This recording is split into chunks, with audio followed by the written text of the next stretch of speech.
Hello everyone, welcome back to my new vlog. जय श्री राम, राधे राधे, जय माता दी, हर महादेव। कैसे हैं आप सभी? होप सो आप लोग बहुत अच्छे होंगे गाइस। तो सुबह का टाइम था और ईशान का स्कूल बंद था, तो सबसे पहले मैं उठ के ऑनलाइन क्लास करवाई। एक्सरसाइज क्लास में करवाती हूँ ऑनलाइन, तो वो मैं करवाई और उसके बाद मैं लग गई अपने घर के काम में।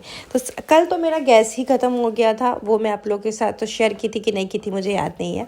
सुबह सुबह बेटे का डिमांड हुआ कि मम्मी आज मुझे पास्ता खाना है, तो मैं यहाँ पे पास्ता बनाने की तैयारी कर रही हूँ। चलो ब्रेकफास्ट में आज मैं पास्ता ही बना दूंगी, बाकी खाना मैं सोच रही छोला बना देती हूँ, क्योंकि रात में मैं छोला जो है भिगो के रखी थी। तो अभी मैं बनाऊंगी छोला और छोले के साथ चावल बनाऊंगी लंच के लिए, और ब्रेकफास्ट के लिए मैं पास्ता बना दूंगी, तो सभी लोग पास्ता ही खा लेंगे। और बहुत दिनों के बाद आज हमारे घर में पास्ता सभी लोग के लिए बन रहा है। हालांकि ऋषांक को हफ्ते में एक दिन तो मैं दे ही देती हूँ पास्ता, लेकिन सबको नहीं देती हूँ, सिर्फ ऋषांक के लिए ही टिफ़िन बनाती। तो पास्ता वगैरह घर में आजकल कम ही बनता है।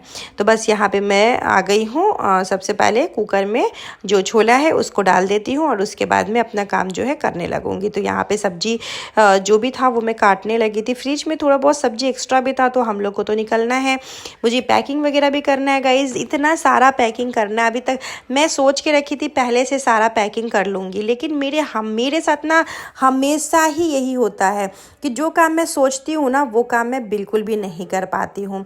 तो यहाँ पे मैं पास्ता जो है बनाने लगी। शिमला मिर्च, प्याज, हरी मिर्च कम ही डाली थी हरी मिर्च, क्योंकि बच्चों को खाना था, तो फिर बच्चे तीखा खाते नहीं इस वजह से। और साथ में टमाटर डालूंगी इसमें, और इसमें पास्ता मसाला डालूंगी। तो बस यहाँ पे देखिए पास्ता रेडी हो गया था। और ये ना मैदे वाले पास्ता नहीं, ये आटा वाला पास्ता है, ठीक है। तो आप लोग ये कमेंट नहीं करिए कि मैदे वाले पास्ता है, इसीलिए मैं आपको पहले ही क्लियर कर दी हूँ। तो इसको मैं बनाई और उसके कलर बहुत ही ज़्यादा अच्छा आया देखने में। फिर फटाफट से मैं बच्चों को जो निकाल के है ना दे दी कि बच्चे ब्रेकफास्ट कर लेंगे, क्योंकि मेरा सब चीज़ करते करते ना लेट हो जाता है, और पूजा पाठ, घर का काम, बहुत सारी चीज़ें होता है घर में करने को।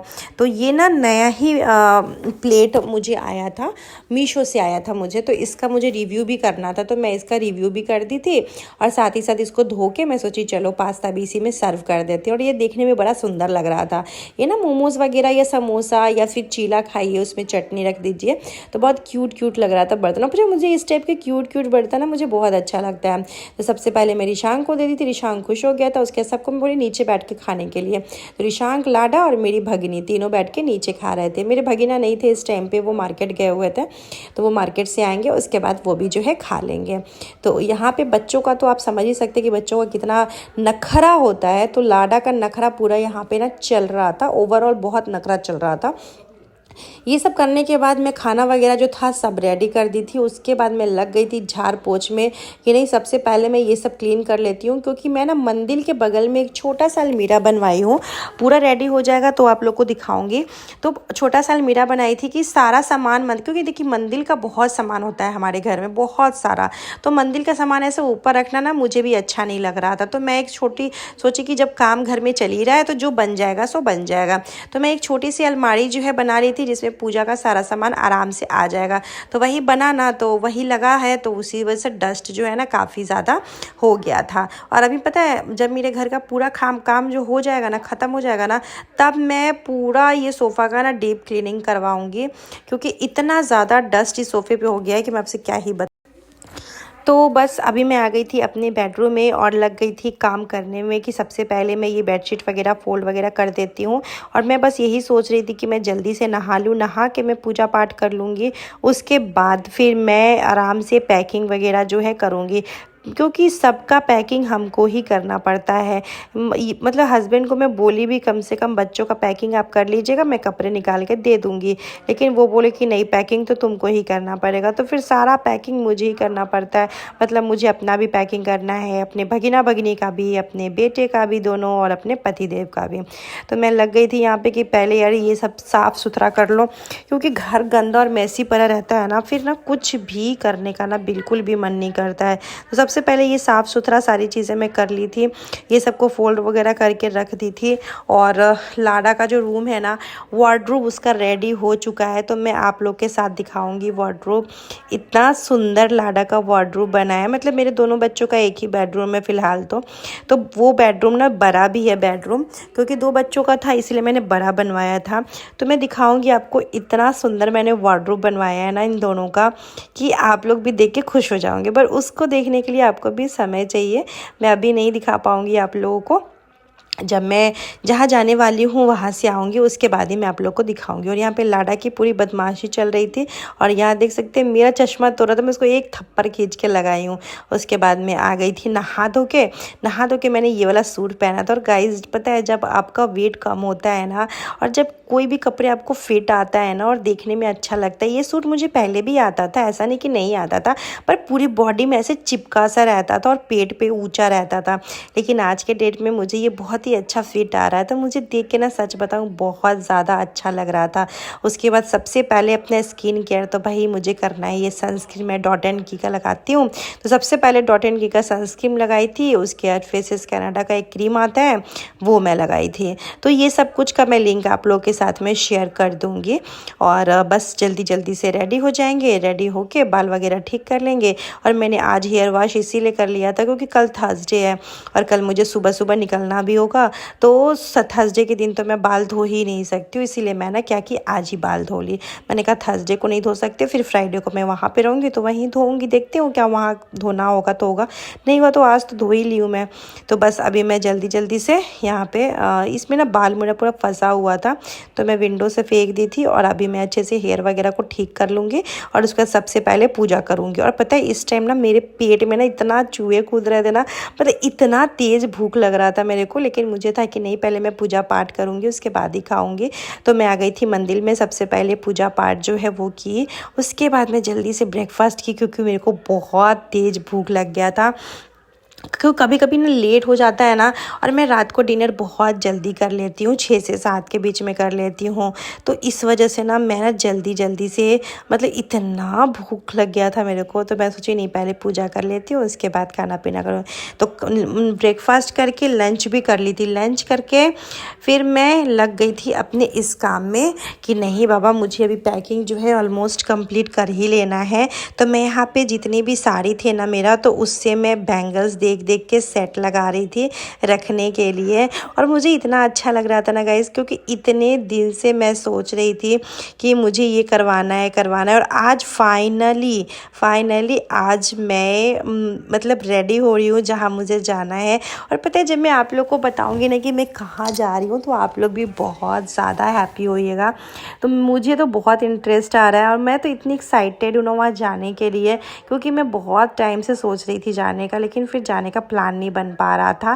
कहते नहीं कि जब तक बुलावा आता नहीं आप कहीं जा नहीं पाते हो। तो यहाँ पे देखो मेरा साड़ी का जो भी सेट था ना पूरा मैंने बना लिया अच्छे से, और फिर मैं इसको रख लूँगी, क्योंकि ऐसे में कर ली तो चूड़ी ना मेरा टूटेगा भी नहीं। और पहले था कि चूड़ी अगर ऐसे रखती तो कहीं टूट सकता था, तो ये टूटने का भी डर जो है ख़त्म हो गया है। साथ में मैंने कुछ नेकलेस डाला है, तो वो मैं आप लोग के साथ जब वहाँ पहनूंगी तभी लिंक वगैरह सारी चीज़ें दूंगी। और आ गई थी अब बच्चों का, हस्बैंड का, भगीना भगिनी का, सबका कपड़ा पैक करने के लिए। तो अब मैं यहाँ पे सबसे पहले मैं हस्बैंड का थोड़ा बहुत सा कपड़ा देखी कि रखती हूँ।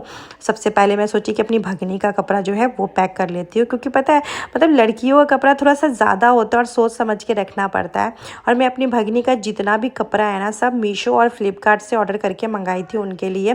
पता है मैं कहीं भी जाती हूँ ना तो मुझे टेंशन रहता है कि भाई मेरे घर के बच्चों को कपड़े की कमी नहीं होनी चाहिए।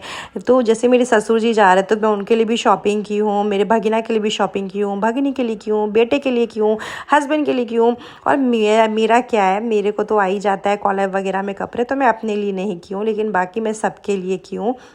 तो यहाँ पे भगनी के लिए मैंने सूट ली थी, फिर बहुत सारे टॉप ली हूँ, शॉर्ट कुर्ती ली हूँ। तो कुछ शॉर्ट कुर्ती मीशो का है, कुछ फ्लिपकार्ट का है, तो इस तरीके से मैं ली हूँ। तो आप लोग के साथ में इसका लिंक शेयर करूँगी, लेकिन जब मेरी भगनी पहनेगी तब। तो मेरी भगनी के लिए बहुत सुंदर सुंदर सा जीन्स भी मैं ली थी, जो कि उसका जो फैब्रिक था ना वो बहुत ही ज़्यादा सॉफ्ट था, तो बहुत अच्छा लग रहा था देखने में। तो मैं वो सारी चीज़ें भी उनके लिए ली थी। और मुझे बहुत अच्छा लगता है अपनी भगनी के लिए कुछ करना। और मतलब मुझे ऐसा लगता है कि यार भगवान ने मुझे बेटी नहीं दी दिया तो क्या हुआ, मैं 2 बहू उतारूँगी। और बेटियों का ना कपड़ा का बड़ा मतलब वो रहता है कि बहुत अच्छे-अच्छे कपड़े मिलते हैं ना बेटियों की। तो मैं ना देखिए मेरी कोई एक भगिनी नहीं है, मेरी 6 भगिनी हैं और मैं अपनी 6 भगिनी से बराबर ही प्यार करती हूँ। ऐसा नहीं किसी से ज़्यादा किसी से कम, ऐसा कुछ नहीं है। मैं सबसे बराबर ही प्यार करती हूँ, लेकिन सौम्या मेरे पास रहती है तो इसीलिए मैं थोड़ा-सा ज़्यादा उनको करती हूँ, क्योंकि मेरे साथ हर जगह जाना-आना उनका रहता है। और बस यहाँ पे मैं निकल चुकी हूँ मंदिर जाने के लिए। शाम होते ही मैं मंदिर के लिए निकली थी। सबसे पहले लाडा ऋशांक का हेयर कटिंग हुआ था, उसके बाद मैं मंदिर गई थी। मैं कहीं भी जाती हूँ ना, तो उससे पहले मैं मंदिर ज़रूर आती हूँ। मुझे ऐसा रहता है कि माता रानी के दर्शन करके घर से निकलो तो यात्रा जो है ना वो बहुत अच्छा मंगलमय रहता है। तो इसीलिए मैं काली मंदिर आ गई थी। हमेशा तो मैं हस्बैंड आते थे, लेकिन आज बच्चों को भी हेयर कटिंग कराने लाई थी, तो मैं सोची कि बच्चों को भी लेके जाती हूँ और उसके बाद चलिए आप लोगों को भी ना माता रानी का दर्शन करवाती हूँ। और मुझे इतना अच्छा लगता है ना, और मेरे अंदर क्या ना, मैं जो एक बार ना जो नियम स्टार्ट करती हूँ ना, मैं कंटिन्यू करती हूँ। मैं इससे पहले भी कहीं मतलब जहाँ भी जाती हूँ, इससे पहले भी मैं गई थी कहीं पे, मुझे ध्यान नहीं आ रहा कहाँ गई थी, कहीं गई थी तो वहाँ उस टाइम भी मैं यहाँ आई थी मंदिर में। मैं पूरी भी गई थी, उससे पहले भी मंदिर में आई थी। मतलब मैं जहाँ भी जाती हूँ ना, मतलब ऐसा रहता है कि बहुत डिस्टेंस में जा रहा है तो मैं ना माता रानी का दर्शन करके ही जाती हूँ। और माता रानी के आशीर्वाद से मेरा जो ट्रैवलिंग रहता है ना बहुत ही ज़्यादा अच्छा रहता है। तो इसी वजह से आज मैं फिर से आई हूँ कि माता रानी के दर्शन करके ही मैं यहाँ से निकलूँगी। और मंदिर में आते ही नानू बाबा मुझे दिखे तो सच में सौभाग्य की बात होता है कि जब मैं मंदिर आती हूँ और मुझे नानू बाबा से भेंट हो जाता है, उनका आशीर्वाद मुझे मिल जाता है। तो सबसे पहले मैं माता रानी के पास में आई कि पहले माता रानी के आशीर्वाद ले लूँ और उनसे मैं बोलूँ कि मैं अपने सास ससुर और अपने बच्चों के साथ में निकल रही हूँ। बस मेरे बच्चे, मेरे परिवार का आप ख्याल रखिएगा, हमारी यात्रा को अच्छा बनाइएगा, सफल बनाइएगा। बस यही उनसे मैं कामना की। और उसके बाद मैं यहाँ पे ना मैं पैसा लेके नहीं गई थी, मेरे पास कोई कैश वगैरह पैसा नहीं था। तो मैं हस्बैंड को बोली कि मुझे ना पैसा देने के लिए मुझे इसमें डालना है। तो मैं यहाँ पे डाल के फिर प्रणाम की भगवान जी को। फिर मैं यहाँ पे 1-2 फ़ोटो शूट की अपने फेसबुक आईडी पर डालने के लिए। फिर नानू बाबा का आशीर्वाद लिया। और सच में नानू बाबा का जब भी मैं आशीर्वाद, इतना दिल से आशीर्वाद देते हैं ना, और इतनी सारी मतलब इतना सारा आशीर्वाद देते, इतना सारा तारीफ़ करते हैं ना कि मैं वर्ड में एक्सप्लेन नहीं कर सकती हूँ। मैं जब से अररिया में हूँ ना, मतलब यहाँ अररिया में जो काली मंदिर है, मैं हमेशा नानू बाबा के पास आती हूँ, उनका आशीर्वाद लेती हूँ। और उनके आशीर्वाद से मेरे लाइफ में बहुत कुछ अच्छा हुआ है, बहुत अच्छा हुआ है। तो बस यहाँ पे मैं चाय पी रही थी, जब बाबा ना चाय मंगवाए कि चाय मंगवा देते हैं। और सोचिए कि मैं सच बताऊँ, मैं चीनी बिल्कुल भी नहीं खाती हूँ, बिल्कुल नहीं पी रही हूँ जब से डाइट स्टार्ट किया। लेकिन जब मंदिर में आई और नानू बाबा की तरफ से मुझे चाय पीने का मौका मिला, तो मैं सच बताऊं, मैं इस ऑप्शन को नहीं छोड़ी, क्योंकि मेरे लिए अमृत समान था। मुझे ऐसा था कि माता रानी की तरफ से मुझे आशीर्वाद मिल रहा है कि मैं मंदिर में बैठ के चाय पी रही हूँ। इससे ज़्यादा सौभाग्य की बात कुछ नहीं हो सकता। और मुझे इतना अच्छा लग रहा था ना, तो मैं सोची थोड़ी बहुत सी चीज़ें आप लोग के साथ भी ना शेयर कर देती हूँ। तो बस यहाँ पे हम लोग चाय पिए, नानू बाबा भी चाय पी रहे थे, नानू बाबा बड़ा सा ग्लास में पी रहे थे चाय। तो आप लोग को मेरा ये छोटा सा वीडियो कैसा लगा कमेंट में ज़रूर बताइएगा। अब आप लोग को बहुत अच्छे अच्छे ब्लॉग मिलेंगे, इसलिए जल्दी जल्दी मेरे चैनल को सब्सक्राइब कर लीजिए, बेल आइकन प्रेस कीजिए, जिससे नोटिफिकेशन आप लोग के पास जाएगा। Till then comment subscribe to my channel YouTuber Antara. Bye bye, take care. बस अपना ख्याल रखिए, ऐसे सपोर्ट कीजिए, प्यार दीजिए। Bye bye.